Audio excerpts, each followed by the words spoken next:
menurut saya udah keterlaluan lah ya. Bajingan manusia-manusia ini, bejat moral lah ya. Itu susah untuk pakai kata-kata yang halus. Ke lingkaran Jokowi ini susah. Bebal kalau bahasanya, saya coba mau ngutip bahasanya Sinton Pasaribu, bebal memang nih, lingkarannya bebal. Jadi nggak bisa lagi orang yang sedang mabuk kekuasaan ini diingatkan dengan kata-kata yang baik. Kalau kita bilang, Pak, kalau Bapak lagi mabuk, bahaya Pak, nanti sakit. Atau kalau nggak Bapak nanti dosa, nggak bisa diingatkan kata-kata itu lagi. Memang sudah keterlaluan.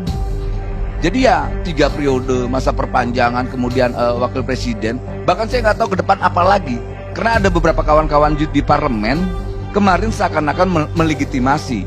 Tapi bukan kawan-kawan saya 3 ini ya, Stolus, Uni Irma dan Maman, tidak. Mereka tidak itu. Ada kawan saya yang lain melegitimasi soal gagasan wacana presiden menjadi wakil presiden, dan itu mereka legitimasi, peluang itu ada. Saya baca lagi undang-undangnya, yang mana gitu loh. Belum lagi humas juru bicara MK yang begitu lancang, yang tidak pantas disampaikan ke publik. Dia sampaikan, kemudian diklarifikasi oleh institusinya. Kemudian Jimli Asidik juga mantan ketua Mahkamah Konstitusi juga menyampaikan dengan lebih lugas lah ya, menyampaikan bahwa peluang presiden menjadi wakil presiden itu tidak ada. Kalaupun ada, ya tidak berlaku hari ini. Tapi persoalannya kita berhadapan dengan orang-orang yang sedang mabuk. Orang di mabuk nih semua nih, enak kayak nge-fly. Nge-fly semua nih di lingkaran Jokowi. Siapa yang gak nge-fly? Oh nikmat kekuasaan.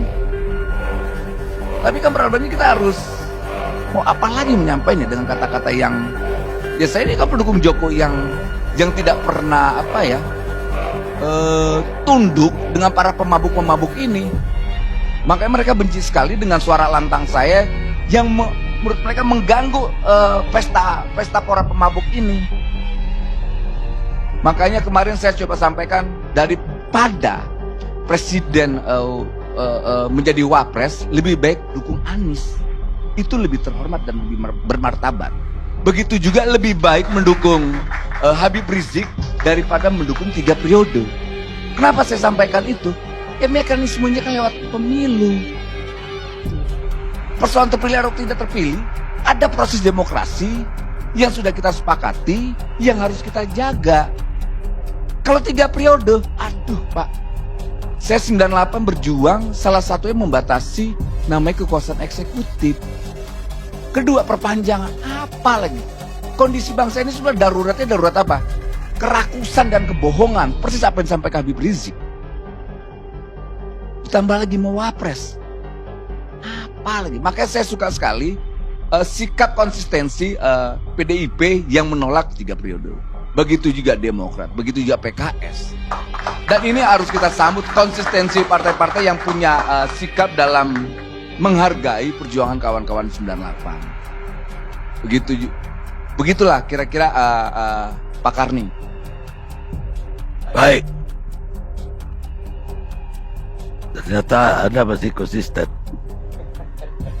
dengan 98 betul. Ya, kita harus berdiri konsisten di situ. Ini kan Walaupun di sekeliling Jokowi ini para pembajak, pemabuk ini, bajingan semua. ya saya tanya langsung sama Pak Jokowi soal itu.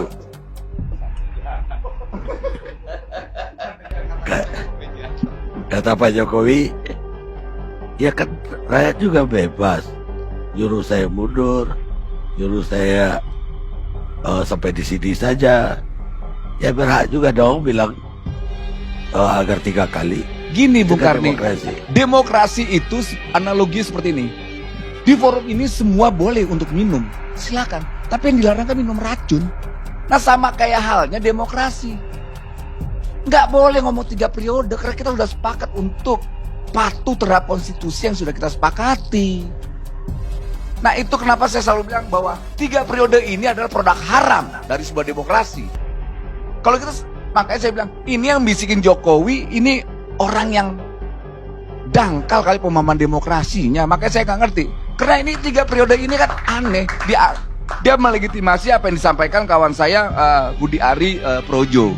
Wah, digaungkan soal rakyat masih menginginkan presiden untuk 3 periode. Wow, besok naik BBM. Kenapa kok Musra itu tidak teriak juga relawan Jokowi dukung kenaikan BBM. Saya yakin itu ditipu, itu di jalan tuh. Teriak aja dukung apa kenaikan BBM, rame-rame gitu, projo-projo atau siapa gitu. Saya aja sebagai pendukung Jokowi dalam hal ini soal keberpihakan ya. Saya berpihak terhadap rakyat yang hari ini. Jangan ukurannya kenaikan BBM ini ukuran kita yang mampu. Ukur mereka yang tidak mampu. Itu tidak fair saya lihat berapa para pemabuk ini ya. Nah gimana ya, menganalisa dengan cara mabuk gitu, sudut pandang orang mabuk. Jadi dalam mengambil keputusan juga keputusannya mabuk. Yang paling penting tadi disampaikan Bung Andi Malarangeng adalah substansi demokrasinya. Karena itu lebih penting dari selama ini yang digaungkan dan diwacana soal 3 periode, kemudian masa perpanjangan, kemudian terakhir ada yang namanya wacana presiden menjadi wapres. Dan ini kan merusak bangunan yang selama ini kita perjuangkan, itu demokrasi itu sendiri. Kalau seandainya bangsa ini tidak punya komitmen lagi, bagaimana berbicara tentang masa depan bangsa ini? Hal yang terkecil aja dihianati, apalagi hal yang besar. Dan kita melihat, saya juga sedikit mengkritik kawan-kawan saya yang di relawan juga ya, khusus relawan Jokowi yang kemarin bermusra-musra itu projo. Jadi tadi sudah sampaikan Prof, kawan-kawan musra yang masih menggaungkan 3 periode. Dan presiden sebelumnya harusnya ya, karena Budi Ari ini kan penyelenggara negara, dia wakil menteri, tidak pantas seorang wakil menteri, dan bahkan sebelumnya ada menteri-menteri yang secara lugas menyampaikan depan umum gagasan sesat ini. Karena kita lihat bahwa ini kan di lingkaran Jokowi ini para pemabuk kekuasaan semua, susah diingatkan. Nah, orang lagi mabuk susah diingatkan, terkecuali mereka dikasih dosis, penambahan dosis lagi. Nah dosisnya itu ya 3 periode. Wah senang tuh mereka, apa 3 periode? Oh iya, 3 periode didengar. Tapi kalau coba tolak 3 periode, wah nggak mau kamu, klarifikasi bla gitu. Tambah lagi perpanjangan dosisnya, oh senang lagi, sadar lagi. Oh dilawan lagi oleh rakyat, diam lagi. Nah sekarang dosis baru yang paling rendah dosisnya itu wakil presiden, gitu. Seharusnya presiden sudah tidak lagi namanya mengklarifikasi perilaku para pemabuk kekuasaan ini. Harus ada sebuah tindakan tegas. Karena mereka ini aktor-aktor yang ingin membajak demokrasi yang pernah kita perjuangkan bersama. Di situ ada Bung Dedi, Uni Irma, lantas Maman dan semua di sinilah senior-senior saya di sini. Jangan lagi dibajak. Kalau bahasanya Prof kan tadi, kita ini para budak oligarki lah. Sebetulnya kita memilih antara yang mana, dari yang terburuk dari yang terbaik mungkin, atau dari yang terbaik dari yang terburuk. Tapi kan kenyataannya, faktanya hari ini presiden selalu digoda dengan wacana-wacana yang sesat ini. Dan yang mewacanakan itu ya di sekelilingnya. Kita sudah muak lah ya sebetulnya dengan gagasan 3 periode. Wah bikin musrah 3 periode, berapa hari kemudian presiden naikkan BBM gitu loh. Selesai naikkan BBM, naikkan lagi wacana soal